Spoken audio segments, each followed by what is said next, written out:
नमस्कार दोस्तों, स्वागत है आपका आपके अपने YouTube चैनल में। भारत में हर घंटे 18 लोग सड़क हादसे का शिकार होते हैं, जबकि 44 लोग सड़क हादसे में घायल होते हैं। भारत में सड़क हादसा एक चिंता का विषय है। पुणे में जिस तरीके से एक नाबालिग ने शराब के नशे में 2 लोगों को मौत के घाट उतारा, उसके बाद कई सवाल खड़े होते हैं कि भारत में सड़क हादसे को लेकर क्या नियम है, नाबालिगों से सड़क हादसा होने पर कैसे केस दर्ज होता है, या फिर किस धारा के तहत केस दर्ज किया जाता है, या नाबालिग को गाड़ी चलाने का अधिकार है या नहीं। साथ ही ये भी बताएंगे कि किस उम्र में लाइसेंस के लिए अप्लाई किया जा सकता है। तो चलिए दोस्तों शुरू करते हैं। एक हादसा किसी के जीवन को पूरी तरह बदल कर रख देता है। कई परिवार उजड़ जाते हैं और कई बार बच्चे अनाथ हो जाते हैं और कई बार तो पूरा का पूरा परिवार हमेशा हमेशा के लिए मौत की नींद सो जाता है। पुणे हादसे के बाद अब सवाल ये कि क्या नाबालिग के लिए और बड़ों के जरिए होने वाले हादसों में बराबर सजा मिलती है, या फिर सड़क हादसे में कैसे केस दर्ज होता है। सबसे पहले सड़क हादसे में दर्ज होने वाले केस की बात करते हैं। सड़क हादसे में कैसे दर्ज होता है केस। सड़क हादसे में मौत होने पर पुलिस 2 धाराओं में केस दर्ज करती है। पहला 304 और दूसरा 304A।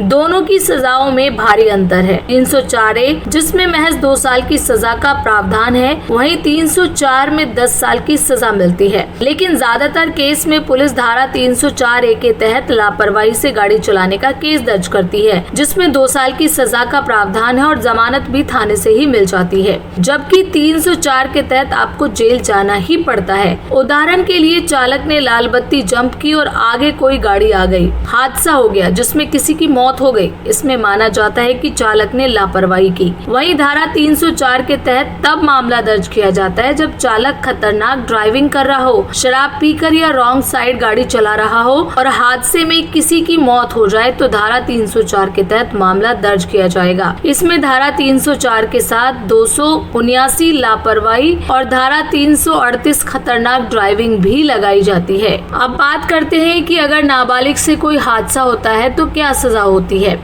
गाड़ी आज की जरूरत बनती जा रही है, लेकिन कई बार हम अपने बच्चों को लाड़ प्यार में गाड़ी चलाने दे देते हैं। लेकिन आपको बता दें, आपका ये तौर तरीका आपको जेल भिजवा सकता है, क्योंकि भारत में ड्राइविंग के लिए मोटर व्हीकल एक्ट 1988 लागू है, जिसके तहत नाबालिग के गाड़ी चलाने पर आपको जेल हो सकती है, जैसा पुणे पोर्श केस में भी हुआ। मोटर वाहन अधिनियम की धारा 180 कहती है कि आपके बिना लाइसेंस के किसी नाबालिग या दोस्त को अपनी गाड़ी चलाने को दी तो 3 महीने की सजा या 5,000 रुपए का जुर्माना हो सकता है, या फिर दोनों भी हो सकते हैं। मोटर वाहन कानून के अनुसार बिना लाइसेंस के किसी बच्चे को गाड़ी चलाने के लिए देना गलत है। इतना ही नहीं, अगर कोई व्यक्ति बिना वैध लाइसेंस के गाड़ी चला रहा है तो उसके खिलाफ मोटर वाहन अधिनियम की धारा 3RW 181 के तहत कार्रवाई की जाएगी। वहीं कोई व्यक्ति अपनी गाड़ी किसी ऐसे व्यक्ति को चलाने के लिए देता है जिसके पास वैध लाइसेंस नहीं है,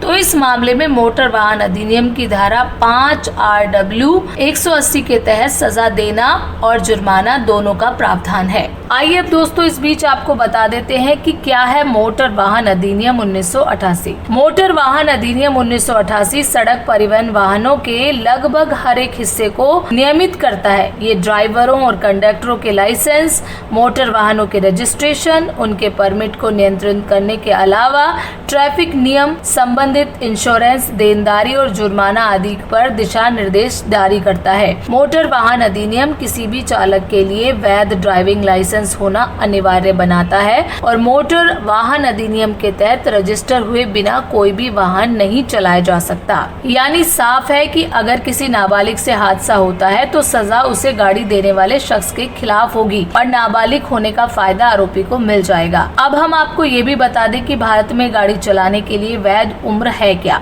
वैसे तो 18 साल की उम्र से पहले गाड़ी चलाना कानूनन अपराध है, लेकिन बिना गियर वाली बाइक के लिए 16 साल की उम्र में लाइसेंस के लिए अप्लाई किया जा सकता है। यदि आप 18 वर्ष से कम आयु के हैं तो आपको लर्निंग लाइसेंस हासिल करने के लिए 1 महीने का प्रशिक्षण लेना होगा और फिर 6 महीने बाद ड्राइविंग टेस्ट पास करना होगा। ये बात हुई बिना गियर वाली बाइक के लिए। अब गियर वाली बाइक के लिए बात करते हैं। उसके लिए आपको 18 वर्ष की आयु में लाइसेंस के लिए आवेदन करना होता है। यदि आप 21 वर्ष से कम आयु के हैं तो आपको लर्निंग लाइसेंस प्राप्त करना होगा और 1 महीने का प्रशिक्षण लेना होगा और उसके बाद 6 महीने बाद ड्राइविंग टेस्ट पास करना होगा। अब बात आती है भारी मोटर वाहन जैसे ट्रक और बस। आप 21 वर्ष की आयु में लाइसेंस के लिए आवेदन कर सकते हैं।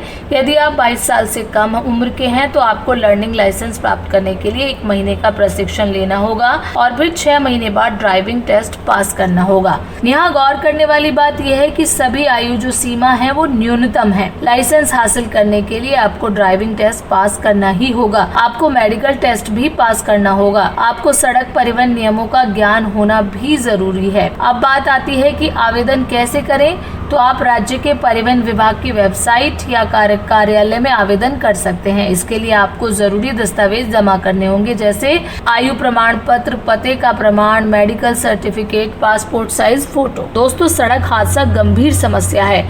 साल 2021 के आंकड़ों की बात करें तो करीब 4,12,432 सड़क दुर्घटनाएं हुई, जिनमें 1,53,927 लोगों की मौत हुई और 3,84,448 लोग घायल हुए। भारत सड़क हादसों में होने वाली मौतों के मामले में तीसरे स्थान पर है। हादसों का मुख्य कारण कार का तेज रफ्तार में ड्राइविंग करना है या फिर गलत दिशा में ड्राइविंग करना, शराब का सेवन करके ड्राइविंग करना और थकान के बावजूद ड्राइविंग करना भी शामिल है।